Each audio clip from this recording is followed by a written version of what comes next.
rule for this place. I've just been moved on by Don Johnson. And I'd much rather speak to Tori Achari. Tori, this is an investigative program. Have you ever been ripped off in a bar? Daddy? No? Or maybe bought a car that wasn't what you thought it was in the first place? If I could just translate. No.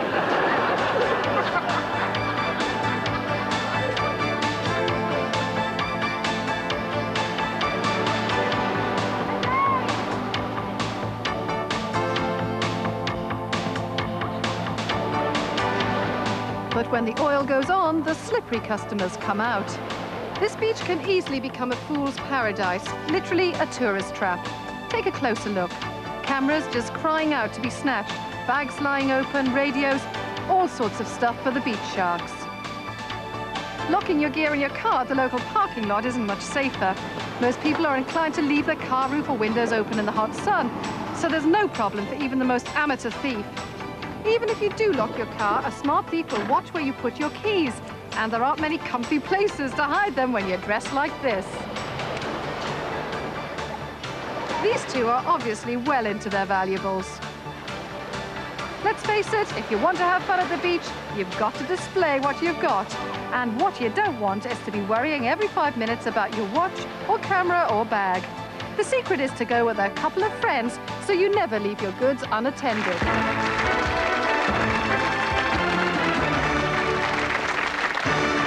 You think you can beat the odds in a game? Remember the old gambler's saying, a fool and his money were lucky to get together in the first place. Wherever games are played for cash, you'll find cheats, even here in your local pub. I find that rather enthralling. And you know, the most common bar bet begins with the phrase, I bet you can't.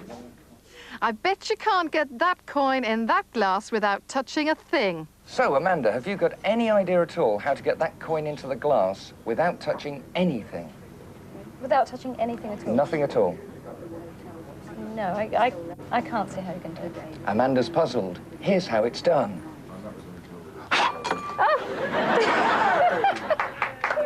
That's great. Bet you can't tell which is longer, the distance round the rim of the glass or the height from the top to the table. Rosie, which do you think is the greater? The height of this glass or the circumference of the rim? The height. The height of the glass. I would say so too. But just to make sure the height is the right answer, if we add this wallet, it must now be the height. Yes. Great. If we add another wallet and say a cigarette packet, it is now obviously the height. But just to be doubly sure, let's add 2 more cigarette packets. And I think we're agreed now that the height must be far, far greater than the circumference of said glass.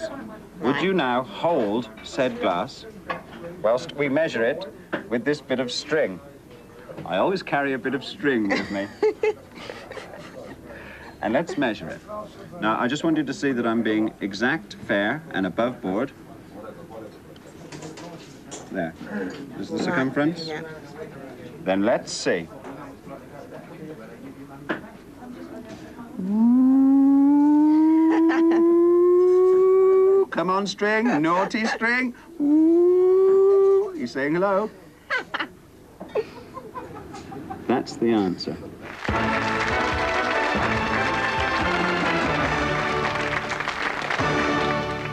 When we were in Miami, I saw some people playing the 3-card trick game. Have you ever seen that? I saw one gentleman win. So, fool, mug, loser that I am, I put some money on. Do you want to see what happened? Yeah. Then watch this screen. Colourful, eh? Colourful. They're trying to persuade me to put $40 on this card trick. The problem being I don't have all of this. Oh, take it. Okay. Sorry, pick it out. It's a big production. Pick it out. Pick it out. Pick it out. Pick it out. No! Did you see that? I lost $46 in that game. I can't afford to lose any more money, Simon. Can you explain to me, how does this 3-card trick actually work? Well, I'll tell you what, Roy, I won't just explain the game to you, but I'll make you a member of the team as well. The team? Yeah, there's a whole team of people dedicated to taking your money. First of all, there's me, the guy that throws out the cards. I'm the broad tosser, which is so called because the cards are sort of wider than normal ones you'd use. Then there's the wall man or lookout. He's watching out for the police because, after all, we're playing an illegal game here. True enough. Then comes your illegal position. You're going to play the shill. He's the guy who encourages other people to bet. I mean, that must have happened in Miami. Something, It did. A big bet straight before you. Just before I placed my bet, someone won a whole heap of money. I figured, I'm going to join in on this luck. Well, that's going to be your job this time because our victim isn't going to be you. It's going to be the man in the pinstripe suit. Ah. We're going to take him, Roy. Then there's normally a pretty girl involved. Oh. She hooks him into the game, which is where the term hooker comes from. Good heavens. And then there's the game itself. When the cards are first thrown, you think the queen goes into the middle. Yes. In fact, he uses the overthrow to throw the wrong card into the middle, so you're simply watching the wrong card all the time. Good heavens. Then there's a very sneaky system, Roy, called the double bluff. The cards are thrown out, and as I turn away to get some money or get something else, perhaps, you look at this card. Yeah. The victim sees you do it, but I don't. As I turn back, you turn to the victim and say, I've got him here, and I switch these two cards round. You bet on this card, we turn it over, you've lost. But it doesn't matter, you're a member of the team. He bets on this card, puts the whole stash down, and he's lost as well, because you sneaked to look at the wrong card. I find this enthralling. Also, Roy, when the shill puts a bend into the card, Yes. beware of that. The three-card man will pick up the cards, and underneath them, his fingers will take out that bend. As he goes to do the throw, he'll put a bend into this card. Then the cards are thrown and mixed, but if the victim bets on the bent-cornered card, he'll find to his horror that bent corners can jump from card to card. Well, Roy, you know most of the rules of the game, so let's give you one last go at it to see if you've learnt anything at all. Okay. Where would you say the queen was? There.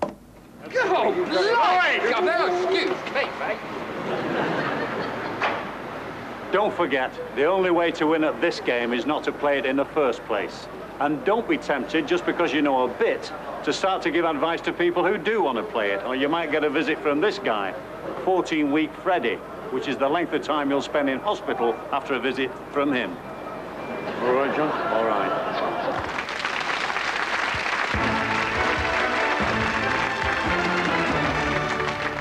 One more opportunity to play Beat the Cheat. Unbeknownst to yourselves, some of you have been robbed. Is there anyone on this side of the audience who arrived with a wristwatch and doesn't have it now? And I must say, I can hardly bear to look. Good heavens. Is there anyone on this side of the audience that had money when they arrived and don't have it now? Yeah, well, don't worry, because here in this polythene bag, we've got all your money, all your wallets, and all your wristwatches and jewelry. And thank you for being so good-spirited about it. Look, person over there lost about 300 quid. He's laughing his socks off. But don't worry, because it's not every night that you get pickpocketed by television presenters. Isn't Roy? Just Certainly shut up. But on occasion where you're more likely to get pickpocketed is on holiday. On holiday, your worst nightmare can be a character like this. He's a professional pickpocket known as a dip. A top man can take up to $10,000 a day, rarely working more than 3 days in the same location. Don't be fooled into thinking that he works alone. He may be part of a larger team known as a jug troupe, who specialize in working outside banks and currency shops. An inside man spots an intended victim, known as the mark. Tipped off, the dip bumps against the victim in the street and steals his wallet, known as a poke. Note how the dip passes it to a man called the train driver. He makes off with it so that the dip will be clean if he's caught and searched. With the Paris dip, the newspaper-filled sleeve leaves the cheat one hand free to score from the tourist's open bag. Working as a team, one thief will distract the pretty girl in the street. The other will slash open her bag with a sharp knife. Excuse me, mate, you can tell me the way to Leicester Square? Cheats call this next maneuver stripping leather. Beware of that firm handshake. He may just be taking time out to steal your watch. But nowhere are you more vulnerable to the light finger touch of the pickpocket than when you're on holiday. Oh, here we are then in Miami. Filthy job, but somebody's got to do it for the carnival. All right. Should be good fun, yeah? Yeah, okay. But we have to be careful. There's no thieves about, are there? No problem. No? Okay. No problem. No thieves about. Oh. We'll see. Oh.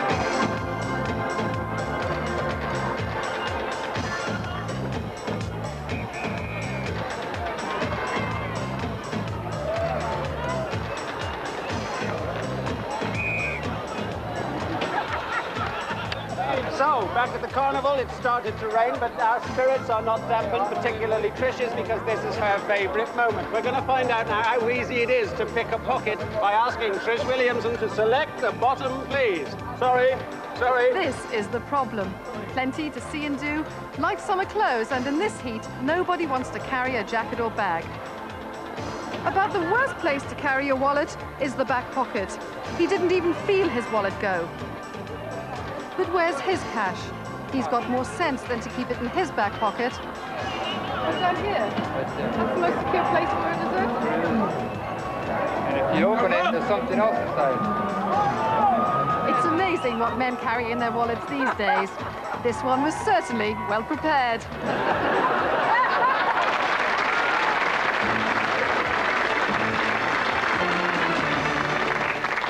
We thought that one of the ways to beat the cheat was to find ourselves a pickpocket, somebody who knows the tricks of the trade. Now, Keith Charnley demonstrates street pickpocketing techniques to police courses and to the big stores, and on stage he operates as Keith the Thief. Will you welcome, please, Keith Charnley?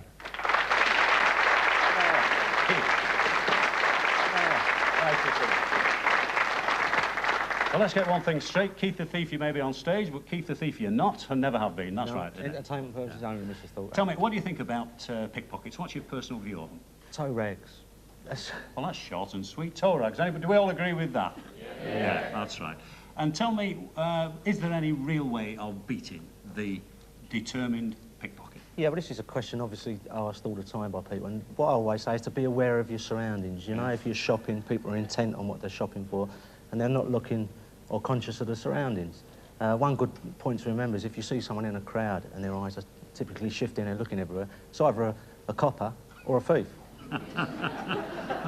Let's hope it's not both. Yeah, you know? well, that's true. Yeah. And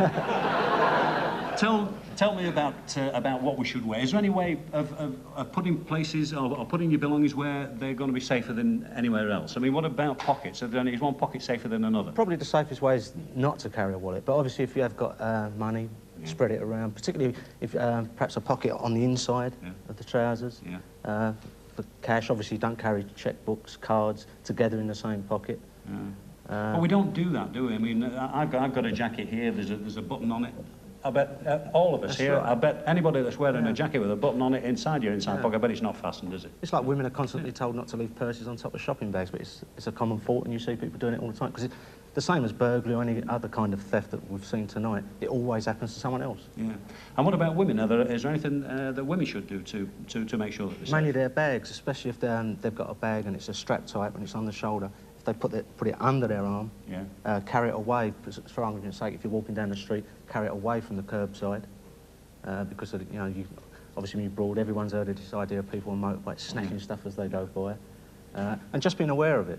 So be aware, keep the stuff spread out if you can. Make sure that you're aware of the stuff in your own pocket so you can feel it. If it's not there, you're aware of it fairly soon. Yeah, because quite often it's you don't realise something's gone. If you remember when you're a child, you wear skates, and after you've taken the roller skates off, it feels like you've still got them on. So even when someone's had something stolen that's quite heavy, they're not always aware of it. Oh, they can still feel it. Yeah. What about me now? Would I be an easy target? What do you think? Yeah. You've already told me you've got a wallet and a pocket opener, so yeah. All we need now is a form of distraction. So if I can give you a demonstration. Yeah, can you stand up for this? Sure. Yeah, all we need is some form of distraction. Well, there's plenty of them there. Yeah, perhaps the James Well or the Bobby Davro technique, which is... Oh, geez.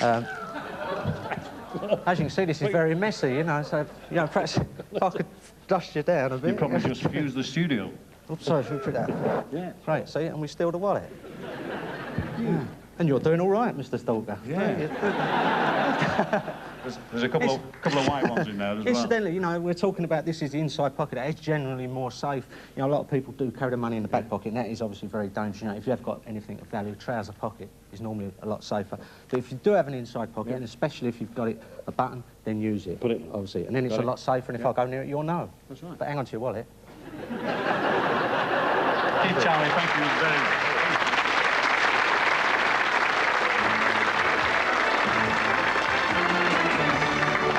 Well, that's it from this edition of Beat the Cheat. With one parting piece of advice, remember that not every stranger you meet will be a cheat, but every cheat will be a stranger. And it's goodbye from me with a small confession. I've been doing a little cheating myself during the show. And for those of you who haven't worked out what it is, watch the end credits very carefully. Until we meet again, goodbye.